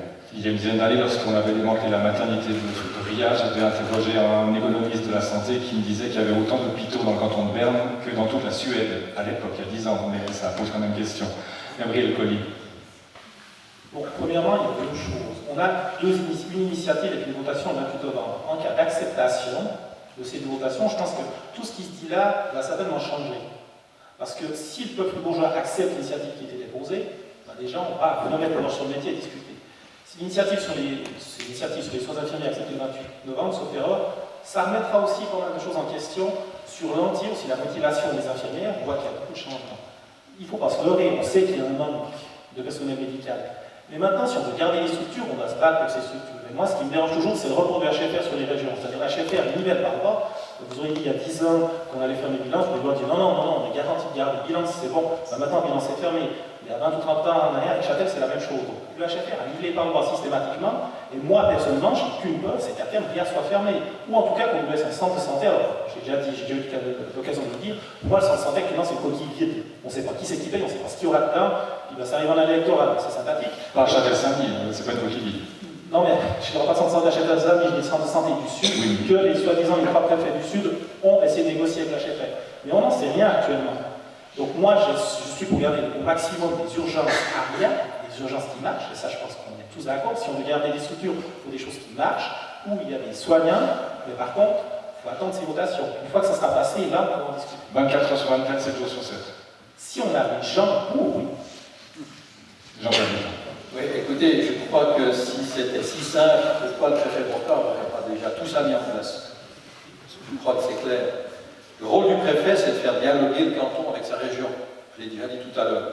Et je pense que c'est essentiel. Il est essentiel son rôle ici. Et peut-être même ne doivent pas-ils être les trois préfets du Sud pour garder un site de qualité dans ce sud fribourgeois. Parce que le patient, à la fin du compte, il doit être au centre. Et le patient doit être au centre pour ce qui est nécessaire. RIA n'aura jamais de la médecine ou des interventions lourdes. C'est pas possible, on ne peut pas se payer. Et en plus, il y a des structures qui ne sont pas très loin. Mais RIA doit rester inséré dans un réseau fribourgeois de l'HFR qui doit être efficient, qui doit être coordonné, qui doit être bien réfléchi et qui doit servir la population. Parce qu'à la fin du compte, ce qu'on cherche, c'est que la population ait confiance dans un système. Le SMUR est aussi certainement un outil pour faire ça, pour mettre ça en place, mais finalement, c'est cette confiance qu'on doit générer, qu'on doit ensemble mettre en place avec l'État, avec la HFR. Dernier tour de table avec M. Koupski. Il y a une chose pour que la politique du HFR soit cohérente qui est extrêmement importante, et ça, on est intervenu au Grand Conseil avec ma collègue Chantal Pitou, c'est la question du coût des ambulances. Parce qu'aujourd'hui, la personne qui se fait prendre en ambulance à Villars-sur-Glane et qui a 300 mètres à faire en ambulance, elle va payer beaucoup moins que la personne qui est à Bellegarde ou qui est à Montbovon. Et ça, je crois qu'au niveau des coûts, il faut qu'on soit cohérent, qu'il y ait une solidarité dans le canton, dans le sens où, à ce moment-là, du moment où on enlève les urgences dans le sud, à ce moment-là, tout habitant paye exactement le même forfait, où qu'il soit pris en charge en ambulance. Ça, c'est quelque chose qui est essentiel, et là, on doit être cohérent là-dessus. Et là, il faut avoir un appui au Grand Conseil, parce que ça, c'est le Conseil d'État qui peut aider les communes qui sont actuellement en charge des ambulances. Monsieur Bosson, rapidement. Moi, je pense que de manière large, on doit penser tout le sud du canton, plus encore le Pays d'en Haut, on est à plus de 100 000 personnes. Donc, plus de 100 000 personnes, c'est le tiers de la population du canton de Fribourg. Et moi, en tout cas, si je suis élu préfet, il faudra se battre pour avoir un centre de santé extrêmement fort, pour plus de 100 000 habitants, avoir le plus de spécialisation possible, le plus d'activités sur site, et puis surtout se battre aussi en collaboration avec la HFR pour maintenir des blocs opératoires cohérents, dignes de ce nom ARIA, qui seront en fait une attraction. Si on a des blocs opératoires qui se respectent, dignes de ce nom, on aura un centre de santé fort, parce que les spécialistes viendront ici s'ils peuvent opérer. Et là, ce sera un gros combat au niveau des investissements. Monsieur Salary, pour terminer la ronde. Je souviens un peu, les blocs opératoires sont déjà condamnés par rapport à la planification de l'HFR. Voilà, donc c'est là où on en est. Un centre de santé fort, c'est des mots clos, ça ne veut rien dire, ça veut dire simplement une succession de cabinets médicaux. C'est plus un hôpital, c'est pas un centre de santé, c'est un concept nébuleux, on ne sait pas trop ce que c'est. Quand je parle d'urgence médicale, on parle d'un vrai hôpital avec des blocs opératoires, des anesthésistes, des gens qui sont là 24 heures sur 24. On avait ça il y a une vingtaine d'années en Gruyère. Je ne pense pas que la médecine a tellement évolué que c'est devenu impossible de garder ce genre de service dans notre région. C'est vous qui irez aux urgences, alors, M. Salary, vu qu'il n'y aura plus de personnel, c'est vous qui assumerez la permanence. Écoutez, au niveau du personnel, je pense qu'on attire des gens si on donne des prestations de qualité dans un hôpital de qualité. Actuellement, l'HFR est une entreprise un peu à la dérive. On a eu des échanges entre les parties. M. Marc Deveau, il a décrit la situation de son institution. Et effectivement, elle est bien réjouissante. Son intervention était simplement pour que les futurs élus puissent donner les moyens à l'HFR de réaliser sa mission. Si on en est là, ça devient inquiétant. Le dernier thème, François Mauron. Ces rives qui sont donc prises d'assaut, et malgré la saturation et malgré la mise à disposition par l'ARG d'un concept de mobilité en 2016 déjà, on voit que les communes peinent à travailler ensemble pour contrôler les accès à ce lac. Est-ce qu'il faut contraindre ces communes à agir, M. Douta? Les rives du lac font partie d'une fiche aussi d'aménagement du territoire, qui sont très prisées, doivent rester le plus proche possible de la nature.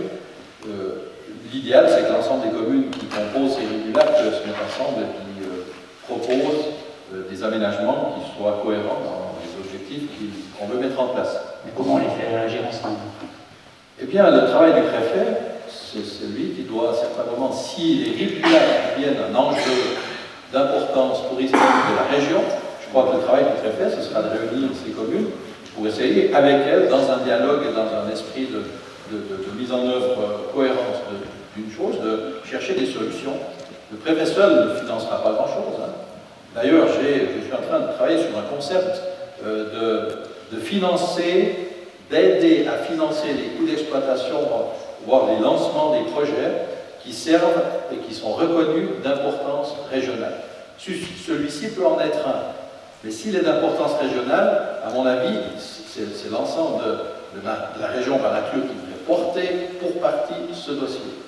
Et à ce niveau-là, on peut parler, on a parlé tout à l'heure de la santé. Si la santé, je ne vais pas m'allonger là-dessus, mais si la santé est un enjeu majeur pour le Sud, de garder quelques éléments importants, pourquoi pas, est-ce que le Sud ne va pas aussi financer ce qu'il souhaite, ou financer pour partie le lancement de ce qu'il souhaite pour dynamiser avec des critères et des éléments qui peuvent paraître clairs. J'ai travaillé sur un petit dossier que je mets en place, que j'aimerais mettre en place si je suis préfet, c'est justement d'aider les communes à mettre en place des sujets qu'ils n'arrivent pas elles-mêmes à financer tout de suite, voire à financer peut-être la démarche de l'exploitation, mais si c'est d'intérêt régional, comme je l'ai dit, on doit aussi être solidaire. Penser gruyère, c'est aussi ça. Les rives du lac. Monsieur Savary, puis Monsieur Coelho. Oui, en fait, je suis plutôt quelqu'un de positif. Je pense que les rives du lac, les communes vont réussir à s'entendre. Je pense que les aménagements ne nécessitent pas d'immenses moyens financiers. C'est des choses relativement simples. Les rives du lac sont là, elles sont agréables. Les gens vont chaque été sur le sentier des rives du lac. C'est déjà une association qui existe. Les communes travaillent ensemble et ça fonctionne plutôt bien. Et je pense qu'on peut continuer dans ce sens-là. Les aménagements minimaux, c'est quoi? C'est des douches, des WC, des aires de pique-nique.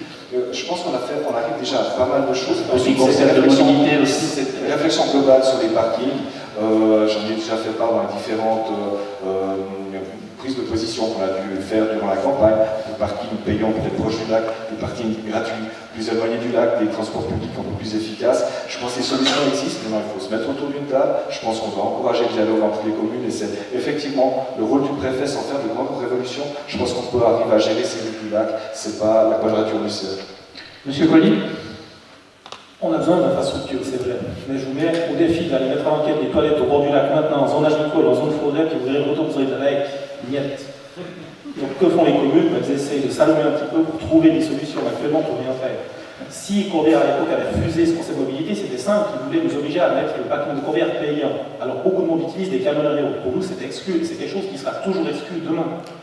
Bertrand Gaillard, qui est présent dans la salle, a convoqué les communes du Tour du Lac prochainement pour discuter justement de ces aménagements, de ces accès. C'est une bonne idée. Mais le problème qu'on a actuellement, c'est que les gens, s'ils vont aller se parquer dans le lac pour faire le mode paddle, ils vont se parquer dans le lac.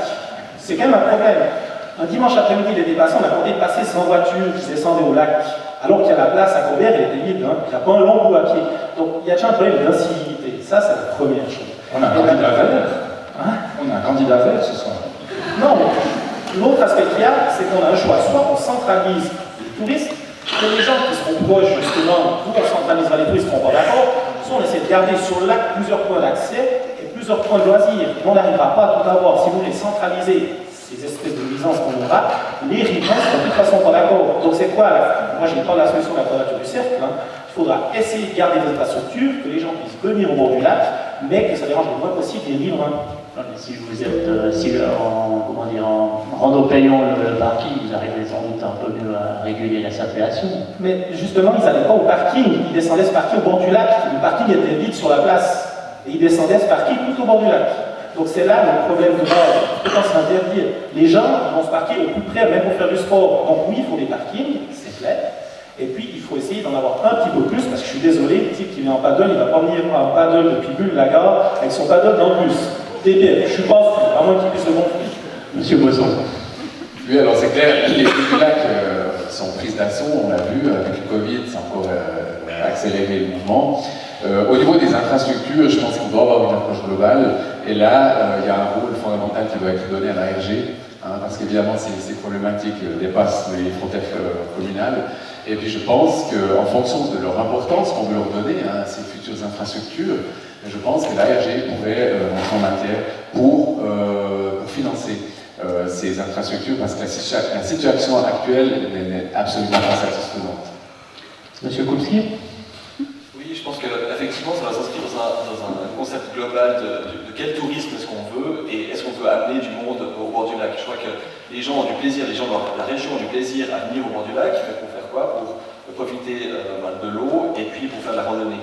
Et je crois qu'il nous faut amener quel type de tourisme? Uniquement des gens qui font de la randonnée, donc pas du tourisme massif autour de ce lac, parce qu'on a vu qu'au niveau infrastructure, ça va être difficile. Et puis l'autre chose, c'est au niveau des accès. D'un côté, je pense qu'il faut notamment allonger la ligne mobile à Morlon pour qu'elle aille jusqu'au bord du lac, pour pousser les gens à aller dans le lac. Alors peut-être ceux qui vont en paddle, ils iront pas en bus, mais beaucoup d'autres gens qui ont juste un parasol avec eux, ils iront en bus, ce sera beaucoup plus simple. Et autre chose, c'est les accès de mobilité. Je crois qu'encore, si on veut se rendre à vélo sur les bords du lac, c'est super dangereux. Moi, je manque chaque fois de faire shooter à chaque fois que je descends au lac. Et je crois qu'il faut qu'il y ait une signalétique bien meilleure pour les accès en mobilité douce et de manière globale dans le district, parce qu'on part vraiment de très bas.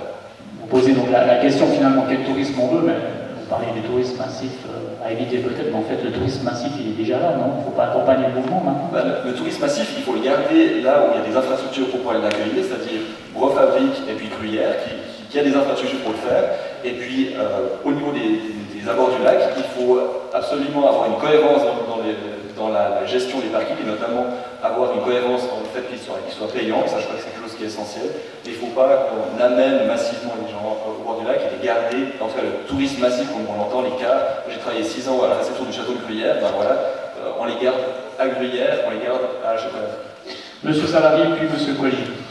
Le lac de la Gruyère est sympathique, mais je pense qu'effectivement, c'est le tourisme massif. Je ne sais pas si on a vraiment du tourisme massif. C'est clair, il y a beaucoup de gens, le lac est devenu attractif ces dernières années. Il y a beaucoup de gruyériens, des gens des communes simplement qui vont au bord de leur lac. Il y a aussi d'autres lacs dans le canton de Fribourg, le lac de Châtel, le lac de Morin. Donc je pense qu'au bout d'un moment, on va arriver à un certain point où les gens se diront, bon, peut-être Gruyère, le lac de Gruyère est un peu saturé, je vais voir ailleurs. Ça, c'est pour les gens qui vont venir de l'extérieur. Mais il n'en demeure pas moins que les gens qui viennent au bord du lac, on doit les accueillir de manière correcte. Donc on parlait des parkings, je parlais des parkings différenciés, payants si on veut vraiment être proche du lac, ou gratuit si on est à distance. Je pense qu'il y a des moyens de jouer avec ça, avec les transports publics. Juste pour dire, en paddle, ça se gonfle, ça se met dans un sac à dos. On peut très bien venir en transport public avec un paddle. Je l'ai fait, c'est pas quelque chose d'absolument impossible. Donc il y a des solutions, aussi des solutions pour les gens qui viennent peut-être plus souvent sur un lac. On réfléchit dans ma commune, en Trémol, on a le plus grand littoral du bord du lac de la Gruyère, de faire peut-être des racks à paddle pour que les gens laissent leur planche pendant la saison, etc.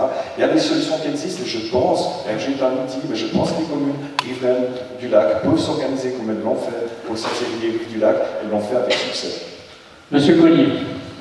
Ce qu'il faut comprendre, c'est que les gens sont là. Donc, qu'on le veuille ou pas, on a beau dire oui, on veut moins de monde au bord du lac, mais les gens viennent. Puis, au moment où ils sont là, ben, il faut qu'on ait des infrastructures.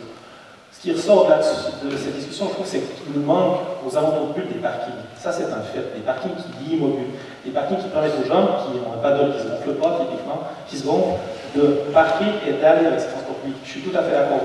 Mais à côté de ça, on est dans l'urgence. Si on dit qu'on veut faire un parking dans 2, 3, 4, 5 ans aux alentours de Bulle, un parking d'échange lié au lit immobile, on ne l'aura pas, il faut être bien clair.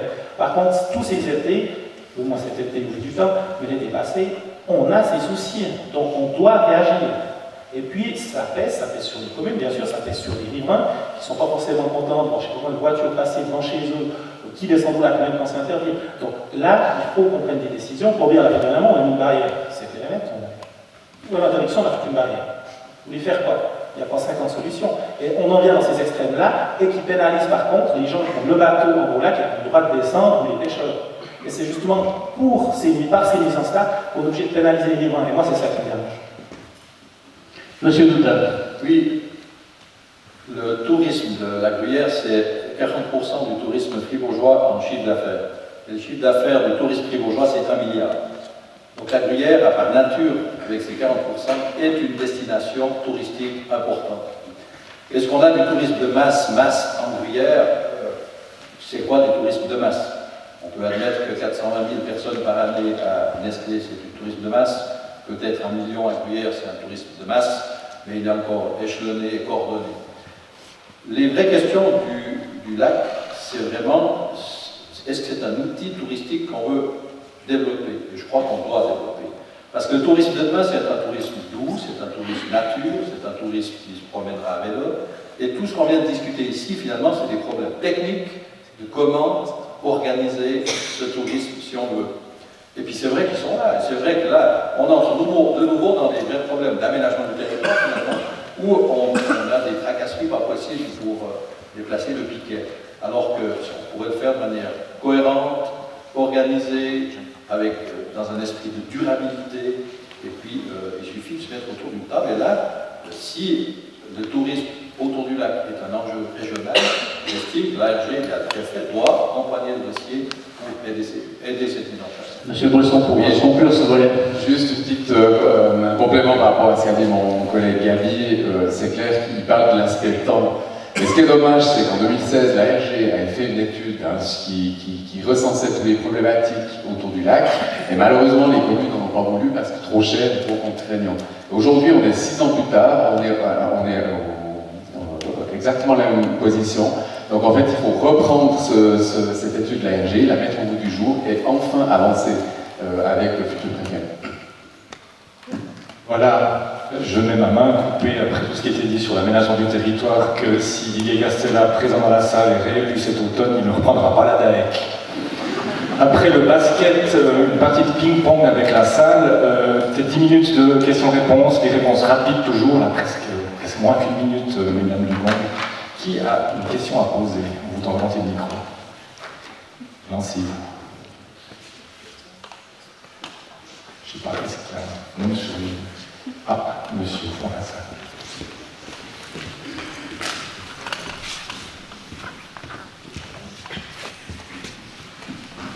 William Horner, de droit.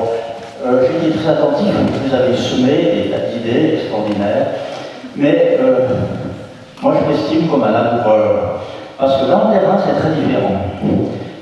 L'exemple typique, c'est le système social.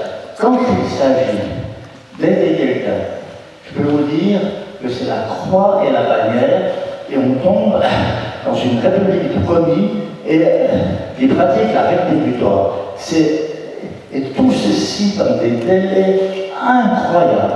Et je crois que là, il faudrait peut-être clarifier, fluidifier tous ces flux. Et je peux vous le dire parce que j'ai des tas de cas pratiques. Merci. C'est un constat, ce n'est pas vraiment une question. Est-ce qu'il y a d'autres questions dans la salle? Je peux rebondir là-dessus. Je rejoins ce monsieur. C'est peut-être pas un constat plus une question, mais effectivement, je pense que le grand problème qu'on connaît actuellement, c'est que dès qu'on est confronté à un problème, on a tendance à rajouter une couche d'administration supplémentaire. Et chaque couche d'administration coûte cher, complexifie le système, et finalement, on commence à avoir plus personne qui prend des décisions et à tous les niveaux. Et si on revient à un débat d'avant, au niveau des communes, au niveau des conseils communaux, c'est effectivement quelque chose qui décourage. On parle toujours c'est compliqué, mais je pense qu'il faut avoir le courage de simplifier tout ce qui est administratif et juridique, et on arrivera peut-être à trouver des solutions plus rapides, sans passer par des années d'études, de rapports, en attention en rapport, etc. Je pense qu'il faut prendre des décisions, et il faut aller de l'avant, et le rôle du préfet, c'est d'être un décideur, avant d'être un homme de rapport. Monsieur Koulski, par rapport à ça?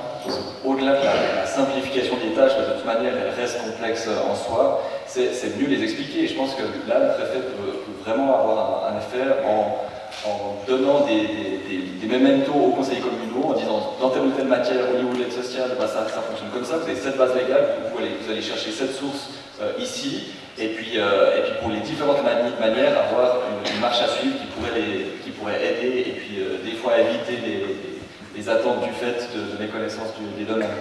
Monsieur Bresson? Alors effectivement, pour rejoindre ce qu'a dit M. Horner et puis la complexité, nous à la préfecture, on est bien placé pour connaître finalement les problématiques du terrain.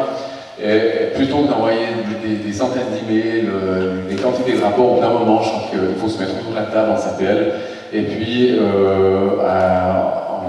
on arrive à résoudre un certain nombre de problèmes, mais ça prend un petit peu de temps, mais au final, quand on prend la peine de se rencontrer, se mettre autour de la table, on trouve des solutions assez rapides, et c'est effectivement là le rôle du préfet de peut-être promouvoir un peu plus cette sorte de médiation administrative qui devient de plus en plus technique, de plus en plus compliquée. Et en tout cas, c'est ce vers quoi je m'attellerais si j'étais élu. Une autre question dans la salle? Monsieur? De ton côté.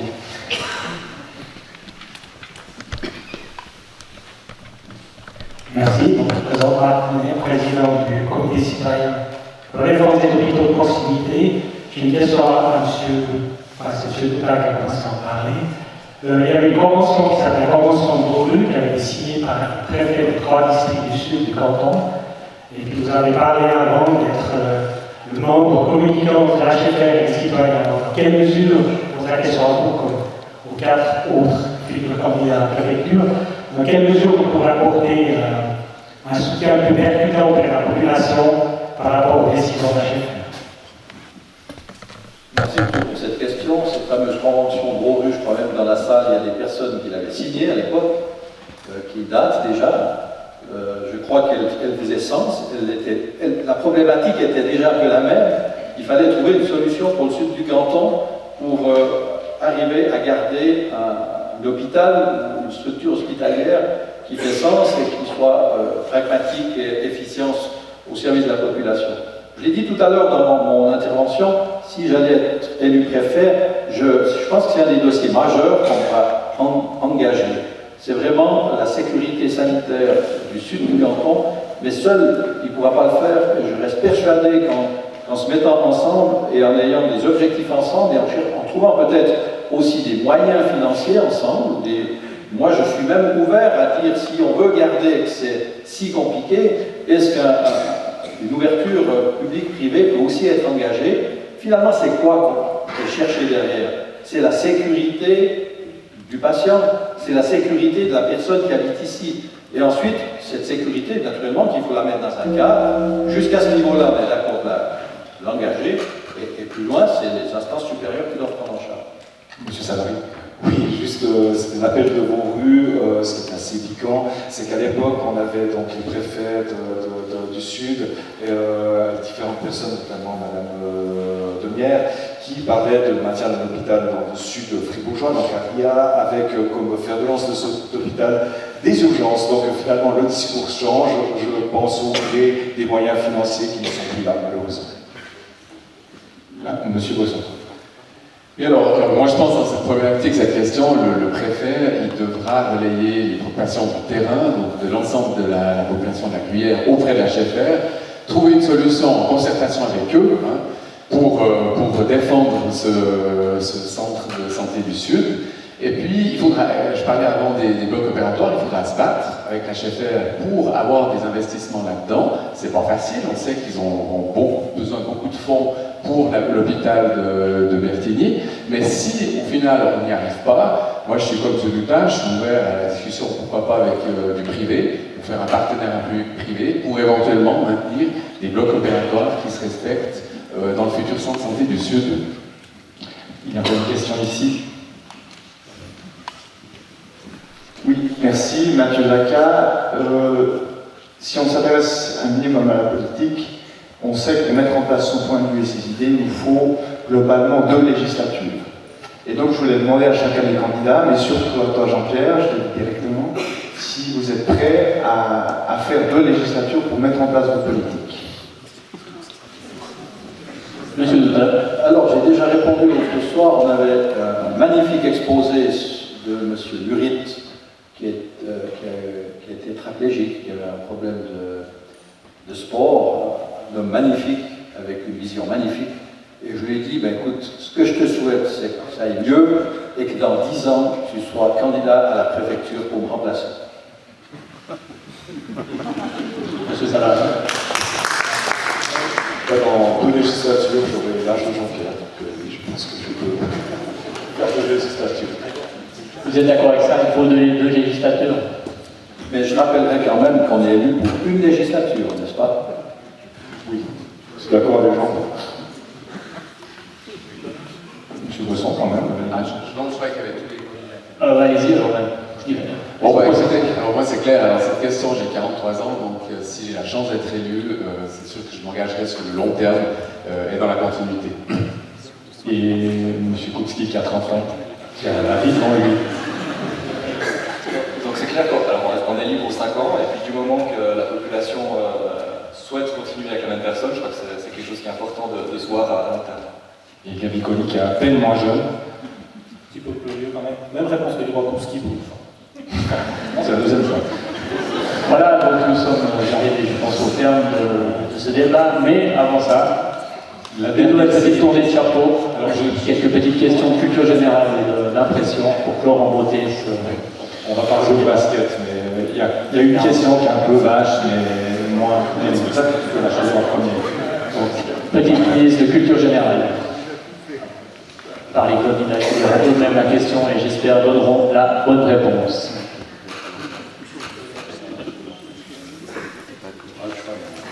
alors, cette fois, comme c'est Gabriel qui l'a lu le premier, je te laisse répondre. Monsieur Colli.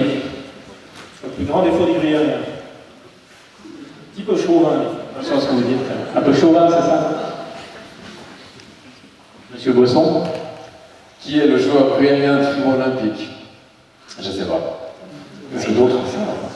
C'est son capitaine, Boris Mbala, qui a grandi à Écharlens. Monsieur Koupski. Alors, j'ai arrêté la question, une figure politique qui vous inspire, vivante ou non. Et je dirais que alors, il n'est pas très connu, ou il est plus très connu, c'est Hans-Peter Tschudi, qui était conseiller fédéral, qui a mis en place l'AVS, alors qu'il n'y avait rien qui était mis à la place pour les personnes âgées. D'autant conclure que vous souhaitez un jour devenir conseiller fédéral. Pas jusque-là, clairement. Monsieur Savary. Alors, votre lieu de vacances préféré, donc, pour moi c'est ça, c'est le parc régional du Diamtiktal, c'est à 35 km d'ici, c'est peut-être un exemple que la Gruyère devrait suivre, de développement touristique doux pour les familles et en respectant le paysage et la nature et le patrimoine bâti. Je vous invite à aller dans cette région, elle est très belle. Et Monsieur Notal, pour conclure ce petit tour de table. Le coin le plus laid de la Gruyère. Alors je dis lait avec un T, donc c'est la maison de Gruyère, qui s'y transforme 6 millions de kilos de lait. Non, la vraie question, c'est lait avec un D. La vraie question, c'est lait avec un D. Ben écoutez, je suis beaucoup emprunté pour donner un coin de lait en Gruyère, parce que j'aime tellement ma Gruyère que même si c'est un petit peu plus ou un petit peu différent, je ne pense pas qu'il y a de coin de lait. Bon, il y a des zones industrielles au pied de la colline de Gruyère quand même. Ce n'est pas si laid. Ça offre des emplois. On dirait que c'était une réponse, c'était politiquement correct. Voilà, nous sommes arrivés au terme de ce débat. J'espère que ça vous a été utile pour vous forger une opinion, tout au moins pour sentir ces candidats. Je vous remercie de votre présence, vous êtes très nombreux, ça fait plaisir de voir des sages de vous plaire comme ça pour un débat politique, c'est quelque chose qui me manquait. Donc merci à tout le monde d'être venu. Je souhaite à tout le monde une bonne soirée et puis n'oubliez pas d'aller voter. Au revoir. Il y a juste une intervention encore de Vincent. Gabi Colli m'a demandé au nom des 5 candidats. Alors il y a beaucoup de gens qui ont œuvré pour l'organisation de cette soirée, mais il y a une personne en particulier qui a mis beaucoup d'énergie, c'est Marie Aubra. Marie, on te remercie pour l'organisation, pour le flyer et tout ce que tu as fait pour rendre cette soirée une réussite.